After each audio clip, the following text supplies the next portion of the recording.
ప్రజల అభ్యున్నతి కోసం నడుస్తుందని టీడీపీ అధినేత సీఎం చంద్రబాబు విమర్శించారు. అవినీతి కేసులో A1, A2గా ఉన్న వ్యక్తుల నుంచి తనకు పరిపాలన నేర్చుకోవాల్సిన అవసరం లేదని ఎద్దేవా చేశారు. రాజకీయాల కోసం సొంత బాబాయినే చంపుకున్న వ్యక్తి జగన్ అంటూ తీవ్ర వ్యాఖ్యలు చేశారు. లడ్డూ తయారీని కల్తీ చేసి తిరుమల పవిత్రతను దెబ్బతీశారని ఆరోపించారు. బాధ్యులపై కఠిన చర్యలు తీసుకుంటామన్నారు. ఇది మంచి ప్రభుత్వం కార్యక్రమంలో భాగంగా సంతనూతలపాడు పరిధిలోని మధిరాలపాడు గ్రామంలో సీఎం చంద్రబాబు పర్యటించారు. ఇక ఇదే అంశానికి సంబంధించిన మరింత సమాచారం మా ప్రతినిధి నెల్లూరు నుంచి మురళి అందిస్తారు. మురళి, చెప్పండి, గత ప్రభుత్వంపై చంద్రబాబు సంచలన విమర్శలు గుప్పించారని చెప్పుకోవచ్చు. దీనికి సంబంధించిన మరిన్ని డీటెయిల్స్ ఇవ్వండి.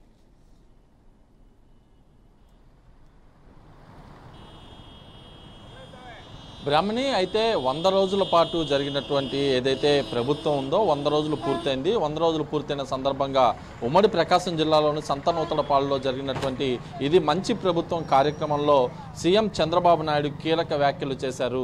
గత ప్రభుత్వంలో ఎవరైతే వైసీపీ ప్రభుత్వంలో పైన పలు కీలక వ్యాఖ్యలు చేయడంతో ఇది సెన్సేషనల్గా మారిందని చెప్పవచ్చు.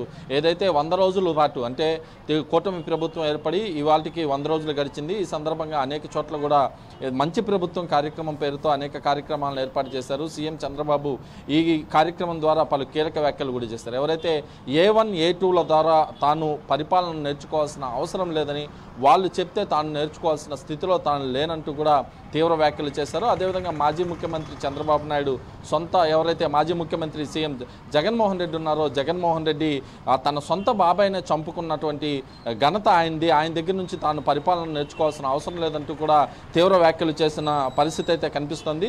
ఏదైతే గతంలో చేసుకున్నటువంటి పరిణామాలు 5 ఏళ్ల కాలంలో ఎవరైతే వైఎస్ఆర్ కాంగ్రెస్ పార్టీ అధినేత జగన్మోహన్ రెడ్డి ఉన్నారో జగన్మోహన్ రెడ్డి ఈ 5 ఏళ్ల కాలంలో తన పరిపాలనను అస్తవ్యస్తం చేశారు, అవినీతిమయం చేశారంటూ కూడా తీవ్ర వ్యాఖ్యలు చేశారు. ముఖ్యంగా లడ్డు విషయంలో అంటే తిరుమలలో లభించేటటువంటి లడ్డు ఏదైతే ఉందో లడ్డు ప్రసాదాన్ని పూర్తిగా కూడా కల్తీమయం చేశారు. ఏదైతే ఆవు నెయ్యి 500 రూపాయలు పలుకుతుంది, అట్లాంటి ఆవు నెయ్యిని 320 రూపాయలకి తక్కువ ధరకి తీసుకురావడం ఏంటంటూ కూడా ప్రశ్నించారు. దీని వెనక ఎవరైతే ఉన్నారో బాధ్యులు వాళ్ళపైన కఠిన చర్యలు తీసుకునేలాగా ప్రత్యేక చర్యలు అయితే తీసుకుంటామని చెప్పి చంద్రబాబు నాయుడు ప్రకటించారు. ముఖ్యంగా ఇప్పటికే ఈవో శ్యామలరావుని ఈ విషయం పైన ప్రధానంగా కూడా విచారణ జరపాలని చెప్పి తాను ఆదేశించినట్లుగా ప్రకటించారు.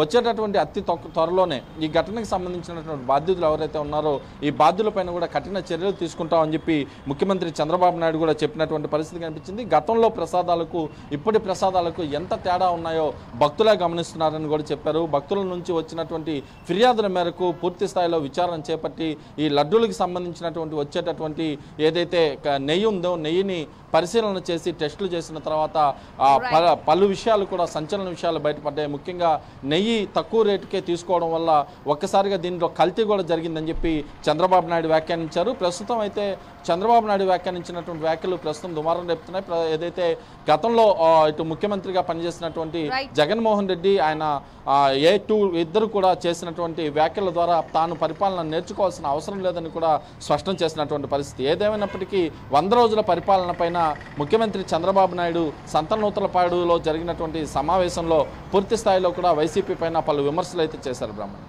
Right Murali, thank you for the update.